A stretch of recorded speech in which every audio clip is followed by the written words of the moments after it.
बच्चों आज की कक्षा में फिर से आपका स्वागत है। बच्चों हमने भाषा अभ्यास शुरू किया है पाठ 6 है ना, और मैंने आपसे कहा था रा के रूपों के बारे में जानेंगे। रा के रूप, ये देखिए रा के विभिन्न रूप, डिफरेंट टाइप वेरियस रूप मीन्स फॉर्म्स ऑफ रा। ठीक है, वेरियस फॉर्म्स ऑफ रा। तो रा एक व्यंजन है, आपको तो मालूम ही है। ठीक है, या र ल व श श स ह एक व्यंजन है ना, कॉन्सोनेंट है। हिंदी भाषा में रा के विभिन्न रूपों का प्रयोग होता है। यहाँ रा केवल इस रूप में नहीं आता, केवल यही एक रूप नहीं है रा का। ठीक है, केवल एक ये ही रूप नहीं है रा का, विभिन्न रूपों का प्रयोग होता है। कहीं पर रा का प्रयोग स्वर रहित होता है, मतलब स्वर नहीं रहता उसमें। मैंने बताया था ना, कोई भी अक्षर है उसमें अ स्वर रहता है, तो रा विदाउट स्वर आता है। तो कहीं पर स्वर सहित यानी विथ स्वर आता है। ठीक है, यहाँ पे रा के विभिन्न रूप देखिए। एक ये र है, ये रा आ मात्रा है, रा में ऊ छोटा ऊ मात्रा है, ये बड़ा ऊ मात्रा। ये यहाँ पे देखिए रेफ है, यहाँ पे देखिए एक लाइन है, ये भी रा है, और यह भी रा है। ये टा के नीचे दो लाइनें दिख रही, यह भी रा है, और हा में जो बना हुआ है यह भी रा है। तो इतने सारे रूप हैं रा के, आपको सीखने हैं। आगे मैं इनके बारे में और बताता हूँ। ठीक है, इसको रब कर देते हैं। ठीक, नेक्स्ट। अब देखिए रा का समान रूप मतलब जो नॉर्मली जो रा का रूप होता है, ये जो है कर्सर नहीं आ रहा है, आ गया। तो जो रा का समान रूप जैसे दरवाजा, अरे यहाँ पे नुक्ता नहीं आया, नुक्ता लगा देते हैं हम। तो यहाँ पर नुक्ता नहीं आया, इधर पे नुक्ता लगा देंगे। ठीक है, ये थोड़ा ये नुक्ता लग गया, दरवाज़ा। तो यहाँ पे देखिए र आया है, इधर भी र आया है, और दीवार में भी र है। तो ये जो र है ये नॉर्मल रूप है र का, आप पहचानते हो इसको। रा के समान रूप का प्रयोग में रा शब्द के आरंभ में, मध्य में यानी ये शुरू में भी आता है, आरंभ यानी शुरू, मध्य यानी बीच में आता है, और अंत में भी आता है ना। देखो शुरू में आया, बीच में आया, और अंत में भी आया। तो रा तो कहीं भी आ सकता है, लेकिन रा में सभी मात्राएं लग सकती हैं सिवाय री मात्रा। जो रा में री की मात्रा नहीं लगाते हम। एक बात ध्यान रखने वाली बात है, रा में री की मात्रा, जैसे का में री की मात्रा हम लगा देते हैं इस तरह से, है ना, लेकिन रा में जो है री की मात्रा ऐसा नहीं लगाना है, ये गलत उपयोग है। ठीक है, ऐसा नहीं लगाना है। और हलंत भी नहीं लगाते हैं हम। ठीक है, उसको कभी दिखाने के लिए कर देंगे, लेकिन रा में हलंत जो हलंत चिन्ह भी नहीं लगाया जाता है। तो यहाँ पे देखिए 12 खड़ी, र रा री री रू रू, री आना चाहिए ना, इधर नहीं है। देखो ये वाली मात्रा नहीं है, रे रे रो रो। ठीक है, यहाँ पे देखिए रा में ऊ मात्रा आई तो रू इस तरह से लिखना है। याद रखिए, पा में ऊ मात्रा तो ऐसे लिख लोगे आप, लेकिन रा में ऊ मात्रा उसके पेट में, एब्डोमेन, स्टमक में जो है ऐसा लगाना है। ठीक है, समझ में आ रहा है ना। रा का रूप बहुत ही महत्वपूर्ण है, इम्पॉर्टेंट है, आप याद रखिए रा लिखने का। थोड़े बच्चे क्या करते हैं, ये इस तरीके से रा लिख देते हैं, ऐसा रा लिख देते हैं, रा में ऊ की मात्रा, जबकि रा में ऊ की मात्रा जो है ऐसा लिखना है। ठीक है, समझ में आ रहा है। बड़े ऊ की मात्रा इस तरह से लिखना है, रूप, रूटना, अमरूद, डमरू, रूखा। थोड़े बच्चे क्या करते हैं, रा लिखे और जो है इस तरह से लिख देते हैं। ये तो बिल्कुल गलत हो गया ना। जब आपको बताया जा रहा है कि ऐसे ही लिखना है, जब ऐसे लिखोगे तो मार्क्स कट होंगे, है ना। भाषा सीखना है तो सही सीखना है। गलत हम सीखेंगे, आगे भी जो है हम गलत ही काम करेंगे, और फिर बोलेंगे टीचर अच्छे से नहीं पढ़ाए, है ना, जबकि आप उसको सीख नहीं रहे हो। तो इसको सीखिए। ठीक है, अब आगे देखते हैं क्या है, देखते हैं आगे क्या है भाई। अच्छा, रेफ, नेक्स्ट जो रूप है रा का, ये जो रा है उसका और एक रूप होता है स्वर रहित, जिसमें स्वर नहीं आता। क्या नहीं आता? स्वर नहीं आता। रेड वाला लाइन ले लेते हैं हम, स्वर नहीं आता, और थोड़ा बड़ा डार्क ले लेते हैं। ठीक है, स्वर नहीं आता। क्या होता है? स्वर नहीं आता। शब्दों में इसका प्रयोग होते समय इसके उच्चारण के बाद आने वाले वर्ण के अंतिम मात्रा में ऊपर लग जाता है।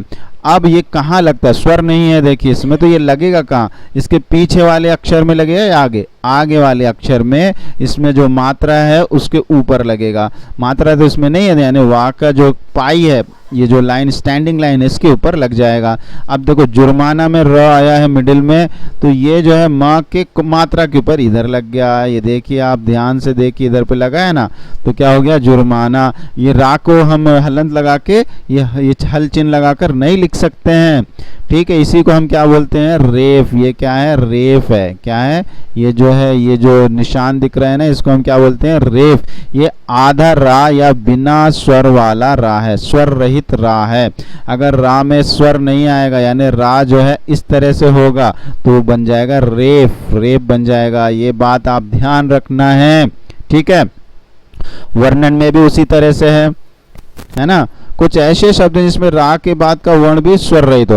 अब परेशानी कहाँ आती, रा के बाद भी जो अक्षर आया वो भी स्वर रहित हो, वो भी आधा हो, तो रेफ का प्रयोग उसके अगले वर्ण के सिर पर लगता है। देखिए आप, ये वर्ण्य बोल के एक शब्द है, उसमें वा तो पूरा है, ओके, अना आधा है ना। अब तो आप क्या करेंगे, तो यहाँ पे रा आया है और इस पे न्या जो अना है उसके ऊपर नहीं लगा सकते क्योंकि ऑलरेडी याद है। तो ये जो र है कहाँ चले जाएगा भाई साहब, इधर पे आ जाएगा, या के ऊपर आ जाएगा, ठीक है। यहाँ पे भी देखिए घ आधा इधर पे, स्वर नहीं है इसमें, है ना, तो घा के ऊपर नहीं लगाएंगे, आगे वाला अक्षर यह है ना उसके ऊपर लगा देंगे, ठीक है। तो इस तरह से हमने देखा कि रा का रेफ जो है किस तरह से हम उपयोग करना है, समझ में आ गया। पहला रूप हमने देखा था, क्या देखा, पहला रूप ये जो है रा का सामान्य रूप है और ये जो है रा के रेफ रूप है। अब नेक्स्ट देखते हैं क्या है। तो अगला जो है रा का जो रूप है, अगला पदेन वाला, नीचे पदेन, यानी जो नीचे ऐसी लाइन आती है ना, आपने देखे होंगे प्रश्न जब हम लिखते हैं तो नीचे एक लाइन लिखते हैं ऐसा, तो ये जो है ना पदेन बोलते हैं, पदेन रा है। ये भी रा है, ये स्वर वाला रा है, स्वर रहता है इसमें, लेकिन ये पा में स्वर नहीं है ना। आप रा ऐसा है प्लस पा जो है स्वर नहीं है, इस तरह से है, तो हम जो है पा को कंप्लीट लिख के रा ऐसा लगा देते हैं उसमें, इसको पदेन की मात्रा कहते हैं। तो ये प्रश्न, तो जो है जब कोई अक्षर आधा है और उसके पहले रा है तो पदेन बन जाता है। रा क्या बन जाता है, पदेन। ये देखिए नीचे पदेन का वाला रूप है, ठीक है।